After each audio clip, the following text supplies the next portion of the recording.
Assalamualaikum warahmatullahi wabarakatuh. Waalaikumsalam warahmatullahi wabarakatuh. Selamat siang semuanya. Siang, Bu. Ini gimana kabarnya semua? Ada yang sakit nggak? Enggak. Sehat ya? Sehat. Oke, hari ini adakah yang tidak masuk hari ini? Siapa? Ada Ibu. Siapa itu? Inayatul. Kenapa itu Mbak Ina? Sakit kali, Bu. Sakit? Iya. Oh, sakit. Sakit apa? Ada nggak? Nggak tahu. Yang temannya. Yang satu itu, satu kampung.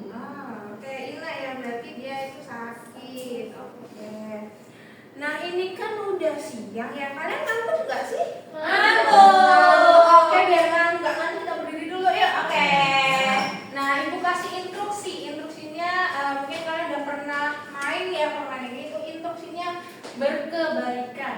Ya, instruksinya Berkebalikan. Berarti kalau Ibu bilang depan, kalian mundur ke Belakang. Kalau Ibu bilang kanan, Kiri. Kalau Ibu bilang kiri, Kanan. Siap ya semuanya ya? Siap, siap. Oke, kalau yang salah silakan maju depan nyanyi cicak-cicak di dinding pakai huruf I. Cici. Oke, Bu. Oke. Instruksi pertama, satu dulu. Maju. Mundur. Kanan kiri. Oke. Kita akan belajar apa ya? Silakan dibaca di depan ini. Kerjasama internasional. Sebelum masuk ke pembelajaran, ada yang tahu nggak? Silakan diskusi dibaca dulu. Apa yang akan terjadi jika saudara menutup diri dari hubungan internasional? Kesulitan untuk Siapa yang berani angkat tangan? Iya, Mbak Isa silakan Mbak. Ibu izin menjawab. Apa yang akan terjadi jika suatu negara menutup diri dari hubungan internasional? Contohnya kan Iran nih, Ibu. Iran kan menutup diri dan diembargo tuh kata di berita. Nah, berarti nanti Iran itu tidak mendapatkan akses dari negara-negara lain, misalkan kayak kerjasama perdagangan dan lain sebagainya. Terus apakah kerjasama internasional selalu menguntungkan semua negara? Tidak selalu ya Ibu, karena kan ada negara yang sangat diuntungkan dan kurang diuntungkan. Terus mengapa negara maju dan negara berkembang itu saling membutuhkan? Karena kan biasanya waktu kelas 7 tuh belajar adanya potensi sumber daya alam di negara Indonesia, negara berkembang. Itu biasanya dibeli sama negara maju, contohnya Jepang. Jadi kan mereka tuh saling membutuhkan satu sama lain. Jepang butuh SDA, Indonesia butuh SDM atau hasilnya. Oke, good. Nah, Nah, dari pertanyaan ini kita akan mempelajari kenapa sih sebuah negara itu butuh yang namanya kerjasama internasional. Terus apakah kerjasama internasional itu selalu menguntungkan? Dan yang terakhir, mengapa negara maju dan berkembang itu saling membutuhkan? Itu kita akan belajar di kerjasama internasional. Oke. Yang pertama di sini ada tujuan pembelajaran hari ini. Tujuan pembelajaran hari ini minta tolong Mas Farhan dibaca yang pertama. Murid mampu mendeskripsikan penyebab terjadinya kerjasama internasional. Penyebab.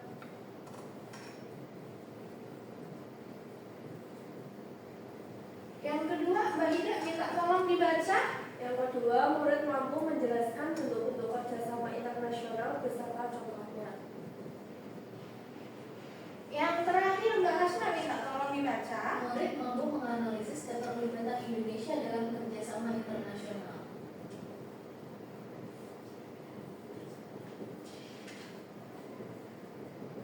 Nah, dari tiga tujuan pembelajaran ini, menurut kalian yang paling sulit buat kalian ketika membaca dari 1 sampai 3 yang mana? Menganalisis. Yang 3 ya? Ya. Murid mampu menganalisis keterlibatan Indonesia dalam kerjasama internasional. Nah, oke, kita masuk dulu. Kerjasama internasional itu apa sih? Ada yang tahu? Dari selain dari yang di sini? Kerjasama artinya saling Mencapai tujuan. betul. Jadi ada negara A, di sini ada suatu negara. Di sini ada suatu negara miliki tujuan yang sama. Katakan tujuannya A.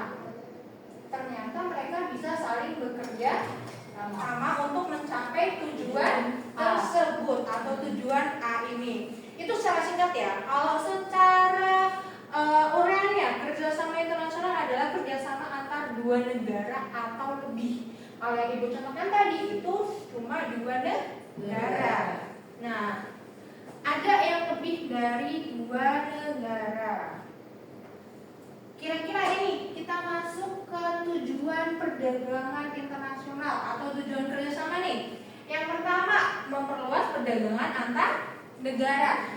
Di Indonesia kira-kira yang sumber daya alam yang nggak ada yang tahu apa? Udah dipelajari di kelas 7 tentang sumber daya alam. Yang ada di Indonesia. Kalian kalau kalian tahu nggak roti itu bahan bakunya apa ya? Gandum. Betul. Kira-kira gandum di sini ada nggak? Jarang mungkin. Jarang kan ya. Nah itu berarti kalau dari luar ke dalam namanya impor. Betul. Berarti Indonesia mengimpor gandum. Betul. Terus meningkatkan pertumbuhan ekonomi. Meningkatkan pertumbuhan ekonomi ini ketika tujuannya misalkan sini tujuannya meningkatkan pertumbuhan ekonomi, otomatis 2 negara ini akan saling bekerja sama. Terus yang ketiga, menyelesaikan masalah global. Kalian tahu waktu tahun 2019 sampai tahun 2021 ada apa ya? COVID-19. Betul sekali, ada pandemi. Itu merupakan masalah global. Masalah global adalah masalah yang mendunia. Betul sekali. Yang keempat, meningkatkan kualitas sumber daya manusia. Di sini ada yang tahu LPDP nggak? LPDP nggak tahu. Beasiswa. Tahu. Kalau di sini mungkin kakaknya atau tantenya ada yang berkuliah tapi menggunakan beasiswa dari negara Yang gratis itu ya, Bu. Yang Yang gratis betul ya. sekali. Atau mungkin kalian PIP, dapat PIP nggak ya kalian? Enggak. Berarti kalau yang dapat itu bisa ke nomor 4 yang ini, meningkatkan kualitas sumber daya manusia. Yang terakhir, memperkuat hubungan diplomatik antar negara. Diplomatik di sini tuh nggak cuma bagian ekonomi saja ya, tapi hubungan baik. Contohnya Indonesia memiliki hubungan baik dengan, ada yang tahu? Cina betul. Kalau negara yang kurang baik dalam hubungan diplomatiknya, ada yang tahu tadi? Israel dengan Indonesia bisa itu. Oke. Terus ada 3 bentuk kerjasama internasional, ada bilateral, regional, dan multilateral. Sebelum Ibu masuk ke materi ini, ada yang mau ditanyakan? Iya. Kerjasama internasional itu biasanya di bidang ekonomi ya? Oke, terima kasih pertanyaannya. Kalau kerjasama internasional apakah hanya di bidang ekonomi? Tidak ya. Memang ada di bidang ekonomi. Itu misalkan ekspor ataupun impor. Tetapi di sini sesuai poin yang nomor 4 ini ada meningkatkan kualitas sumber daya manusia melalui pendidikan. Itu kan bukan ekonomi. Terus yang nomor 3 itu menyelesaikan masalah global. Pandemi tadi berarti permasalahan di bidang kesehatan. Betul sekali. Oke, itu bisa dimengerti? Oke, sama-sama. Yang pertama, kerjasama bilateral. Minta tolong bahasanya dibaca. Oke, kerjasama bilateral adalah kerjasama antara 2 negara saja. Biasanya dilakukan untuk tujuan tertentu, misalnya perdagangan atau pendidikan. Oke, di sini ada yang tahu ini ada apa ya di sini? Ada artikel apa ya? Bentuk kolaborasi pendidikan. Ini apa? Benderanya sih Jepang. Bendera apa ini? Jepang. Indonesia dengan Jepang. Berarti ini bentuk kerjasama pendidikan antara negara Indonesia dan Jepang. Jepang sekali. Nah, terus setelah bilateral ada kerjasama regional. Kalian minta tolong dibacakan. Kerjasama regional adalah kerjasama antara beberapa negara yang berada dalam satu kawasan atau wilayah yang berdekatan untuk mencapai tujuan bersama. Oke, terima kasih. Ini ada yang tahu nggak ini nama apa ya? ASEAN. Betul sekali. ASEAN adalah organisasi Di Asia Tenggara. Betul sekali. Ini ada yang tahu nggak ini nama apa ya? SEA 2025. Asian Game. Ada yang tahu nggak? Tahu. Ini adalah lambang dari Olimpiade di Asia Tenggara, namanya SEA Games. Betul. Nah, menurut kalian apakah dari ASEAN ini hanya di bidang olahraga saja? Tidak. Ada yang tahu di bidang apa lagi? Kalau lihat logonya kan itu kayak padi ya, pangan. Betul, betul sekali. Terus ada yang tahu lagi? Keamanan mungkin. Nah, nih di sini ada di bidang politik dan keamanan, lalu sosial budaya, pendidikan serta ekonomi. Jadi berdasarkan pertanyaannya Mbak Ida tadi, itu tidak hanya di bidang ekonomi, ya. Ada politik, keamanan, sosial budaya, pendidikan, dan yang terakhir ada ekonomi. Oke. Terus kerjasama multilateral, Mbak Ida minta tolong dibacakan. Baik, kerjasama multilateral, kerjasama antara banyak negara dari berbagai wilayah di dunia biasanya membahas masalah yang lebih luas seperti perdamaian atau lingkungan global. Oke, terima kasih. Nah, kerjasama multilateral di sini ada kata Multi. berarti lebih dari Satu. dua. Multi ya, multilateral.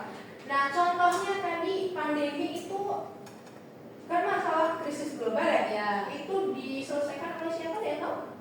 Seluruh negara. Seluruh kerjasama negara. multilateral. Betul, berarti pandemi itu membuat seluruh negara saling bekerja sama dalam bentuk multilateral. Ini ada yang tahu? Ini nama apa? PBB. PBB singkatan dari Perserikatan Bangsa-Bangsa.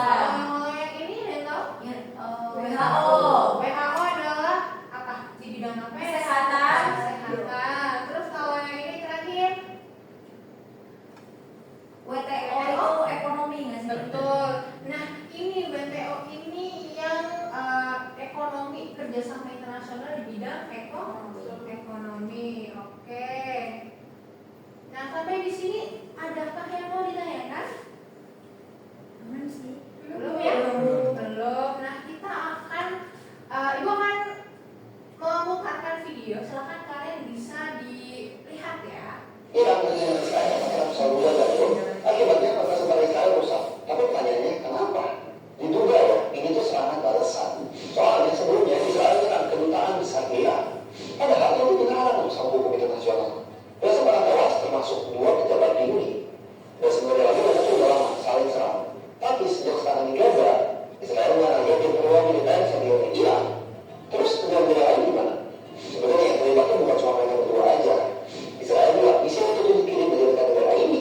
Dan Israel berusaha mereka ini buat negara lainnya. Terus lagi Amerika udah nyatain untuk mendukung Israel bertahan. Tapi nggak boleh juga nyerang. Jadi habis ini apa yang akan terjadi? Yang jelas Iran bilang mereka bakal diamani kalau misalkan Israel berbalas. Tapi kalau saling serang ini benar terjadi, ada yang bilang kalau mungkin serangan Israel di Gaza bakal makin gila lagi. Soalnya ya sebelumnya lebih beralih latihan. Ya sih, gimana menurut kalian? Itu seperti biasa. Terima kasih. Ada yang tahu nggak tadi video tentang apa? Konflik Di Iran dan Israel. Israel. Betul, konflik di Iran dan Israel seperti yang Mbak Isa tadi sudah singgung di awal ya. Nah, kita akan berdiskusi tentang konflik. Ini kan masuk kerjasama ya. Nah, topiknya ada nih. Ibu kasih topik. Organisasi internasional membantu negara-negara dalam menyelesaikan konflik. Nah, tadi kan Ibu lihat ada nih Mbak Ida dan Mbak Isa sudah sempat bertanya. Nah, berarti kalian akan beda kelompok ya? Ya. Oke. Silakan perwakilan Mbak Isa dan Mbak Ida bisa gamsut nih, gamsut. Suit. Bisa suit, silakan. Siapa yang dapat?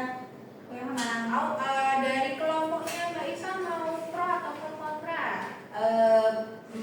Pro. Pro. Oke, silakan. Berarti kalian dapat Kontra. kontra ya. Butuh waktu berapa lama untuk memberi jawaban di sini? Topiknya lihat ya di depan ya. Berarti dari kelompoknya Mbak Isa dan Mbak Hasna mendukung pernyataan ini, dan kelompoknya Mas Alan dan Mbak Hida berarti menolak ataupun kontra dengan pernyataan ini. Oke? Ibu kasih waktu 5 menit, silahkan bisa didiskusikan. Nanti kalian akan maju berdebat. Satu sesi 5 menit. Oke? Silakan.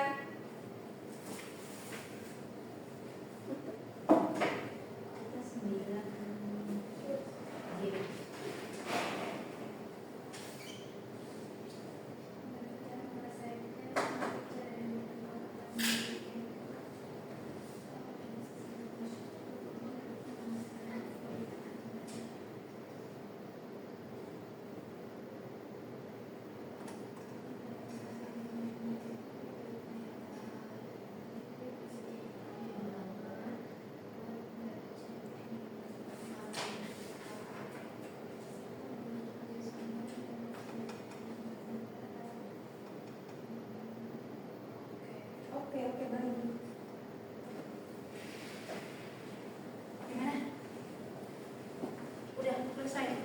Sudah. Belum. Oh belum. 3. Bagaimana dari kelompoknya? Karena ada yang mau ditanyakan? Ini masih mencari menulis. Oke.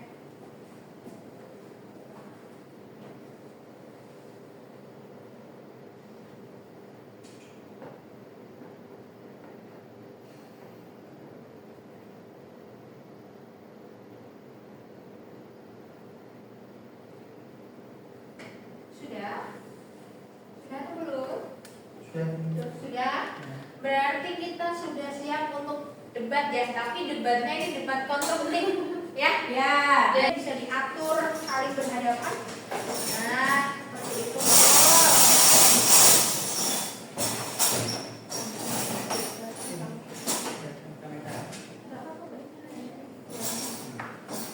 Oke. Sesi debat yang pertama dari Ibu jadi moderatornya ya di sini ya. Silakan dari tim pro. Dari tim pro akan menyampaikan dari ini diskusinya, topiknya organisasi internasional membantu negara-negara dalam menyelesaikan konflik. Ibu berikan waktu. Iya, Bu. Silakan disampaikan. Oke, baik. Kami dari tim pro akan menyampaikan beberapa sub argumen tentang kasus organisasi internasional membantu negara-negara dalam menyelesaikan konflik. Silakan. Betul. Menurut dari tim pro kami ini menyetujui ya bahwa organisasi internasional itu dapat membantu negara dalam menyelesaikan konflik, karena kita kan organisasi internasional itu di pihak netral, sehingga kita tuh bisa menjadi pihak tengah untuk tidak bertikai gitu Bu. Oke ya, jadi kita juga karena organisasi, kalau organisasi itu kan kooperatif ya, seperti itu juga dulu Indonesia itu kan melawan Belanda juga pakai organisasi, ya kan? Jadi kita melawan tanpa kekerasan fisik. Nah di sini yang digarisbawahi adalah kita kita mendamaikan sebuah konflik yang terjadi tanpa perang, jadi istilahnya gencatan senjata. Nah salah satu contohnya kan kayak kemarin yang disajikan oleh Ibu itu kasus Iran dan Israel itu melalui organisasi PBB dapat menjadi penengah untuk mendamaikan konflik melalui gencatan senjata.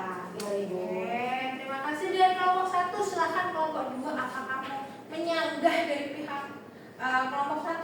Silakan disampaikan kontranya.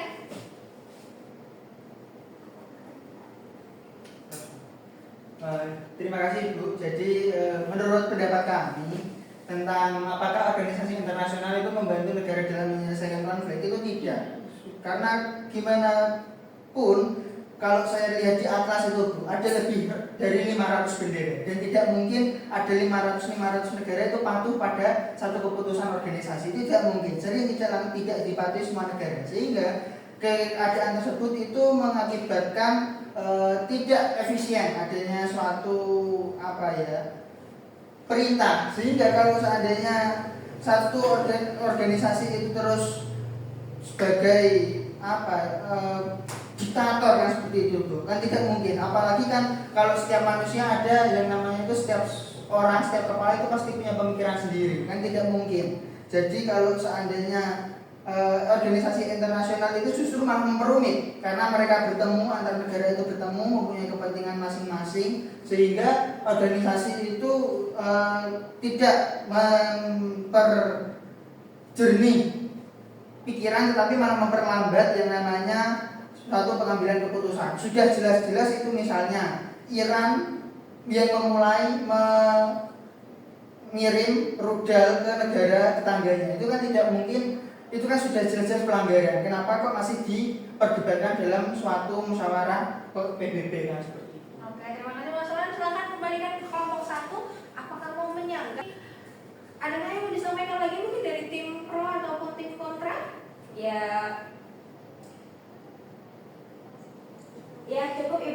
mungkin ya cukup aja. Oke, berarti dari sini Ibu bisa simpulkan ya kalau dari tim pro, organisasi itu ada divisi netral, terus sifatnya kooperatif dengan jalur damai kalau misalkan ada suatu permasalahan.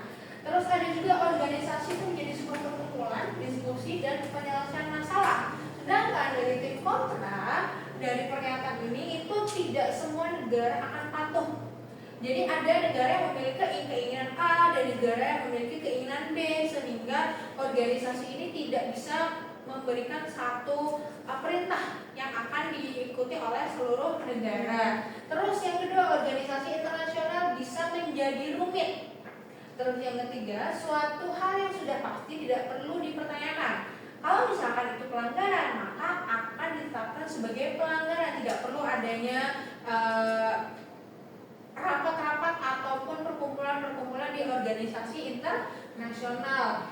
Yang terakhir yaitu dapat memecah negara menjadi beberapa kubu. Oke, sampai di sini silahkan mungkin di kesimpulannya bisa kalian isi. Dari kesimpulan debat kali ini kira-kira apa sih yang bisa kalian ambil?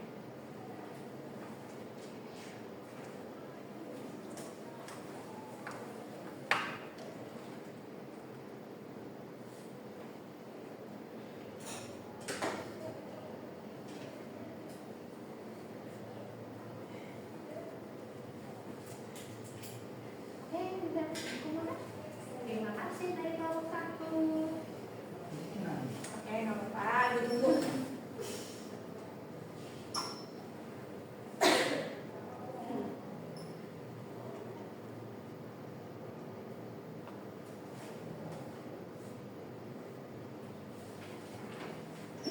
Oke, terima kasih dari kelompok 2. Silakan bisa kembali ke tempatnya masing-masing.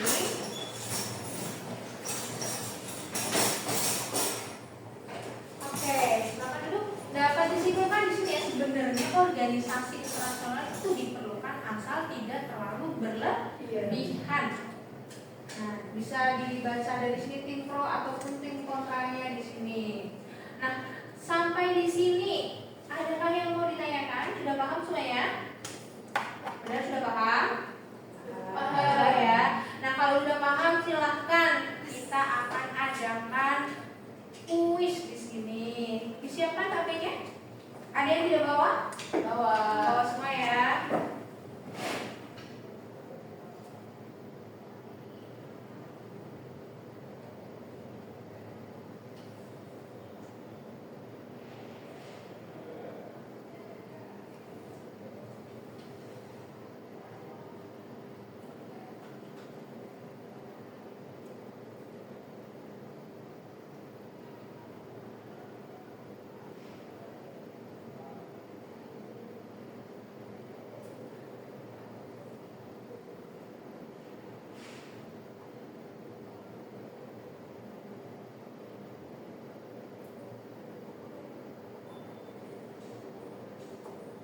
Silakan bisa di-scan di depan.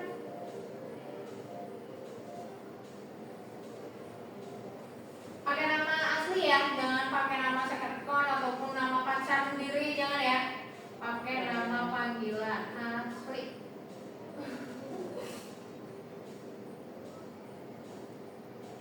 Alat asli, oke siap.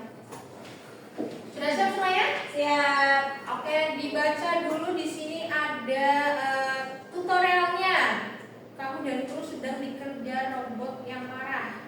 Terus dia loading ya, karena belum dimulai. Jawab soal dengan benar dan mengumpulkan booster untuk berlari lebih cepat. Pindah ke zona aman. Nanti kalian harus mencari zona warna hijau di sini. Kalau nggak nanti kalian kesedom, nanti mati. Lolos dari sebanyak mungkin level dan larikan diri dari stasiun. Bisa dimulai? Bisa. Oke. Silakan soalnya dari HP masing-masing bisa dibaca.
belajar jarak. Jarak terjauh. Ada masalah lagi. Oke, berarti dari 3 kategori masalah menang 2 kali. Kasih tepuk tangannya. Oke, sampai di sini. Tadi gimana pertanyaannya, susah atau sulit? Cepet-cepet gitu loh Bu. Gampang kok. Lebih ke buru-buru Bu. Ya. Karena trigger. Ketrigger ya. Bingung. Oke, nggak apa-apa. Besok kita bisa lebih belajar lagi. Oke, kita lanjut ke nah.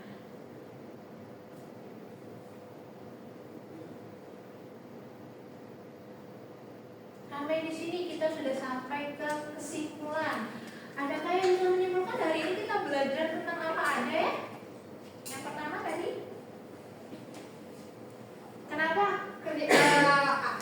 beberapa negara itu membutuhkan kerjasama, ada yang tahu? Karena sumber dayanya berbeda.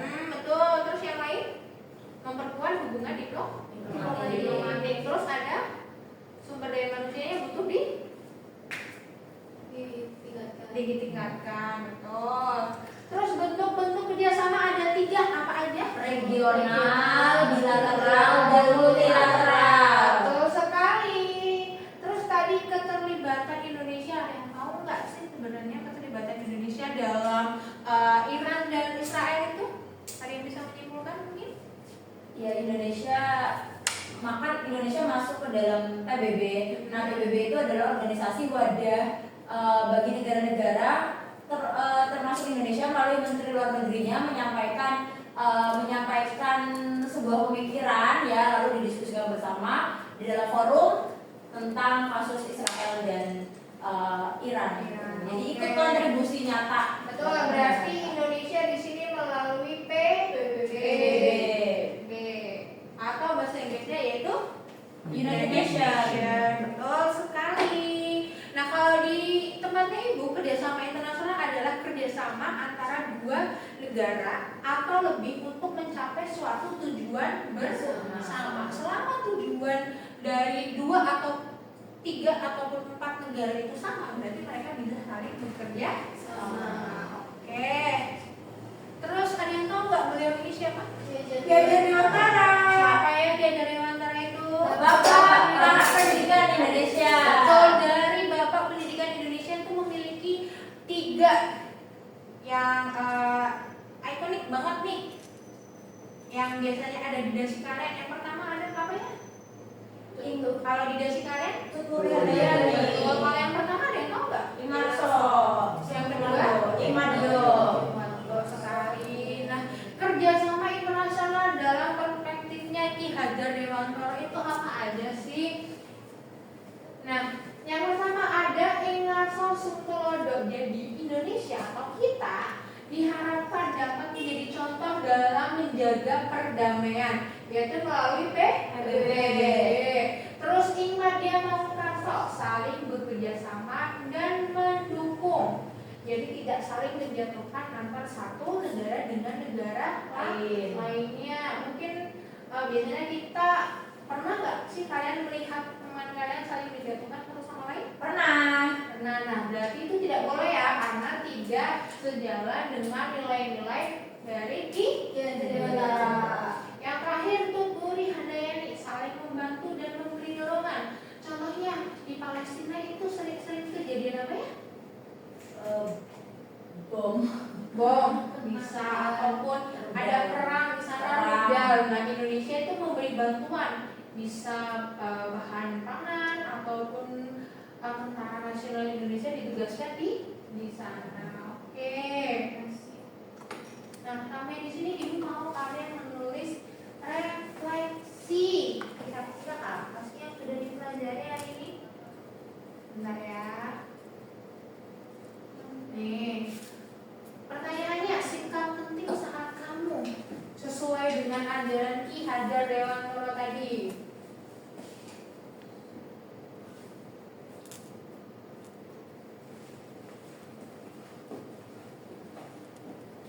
Menjaga perdamaian, oke, baik, saling menghargai.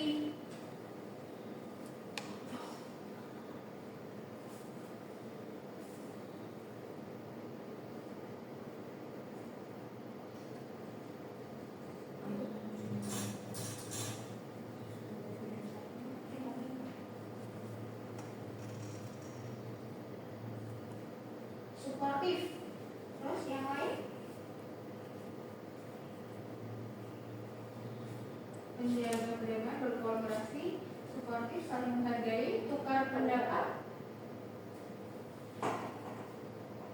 saling tikung.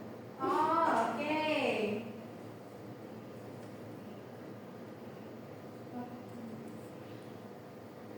Sudah? Ada yang belum isi? Sudah. Nah, di sini Ibu melihat ada beberapa ya. Yang pertama ada saling menghargai, menjaga perdamaian, berkolaborasi, membantu negara lain, suportif, tukar pendapat, dan saling tikung. Kira-kira sikap penting saat kamu bekerjasama dengan orang lain yang kurang tepat di depan kanan apa ya? Yang mana? Saling tikung. Karena bekerjasama itu untuk mencapai tujuan bersama. Berarti tidak boleh saling tikung. Saling tikung jangan ya. Oke. Boleh.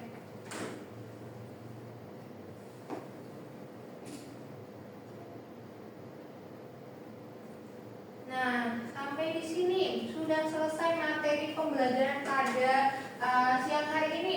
Terima kasih atas perhatian kalian. Minggu depan kita akan belajar tentang pembangunan berkelanjutan atau SDGs. Ada yang sudah pernah mendengar? Iya. Tipis-tipis sudah pernah mendengar ya. Nah, berarti jangan lupa besok kalian sudah harus membaca materi itu secara sedikit ataupun belajar semuanya juga sudah boleh. Jadi tetap semangat dan selamat belajar. Sekian dari Ibu, kalau lebihnya mohon maaf. Wassalamualaikum warahmatullahi wabarakatuh.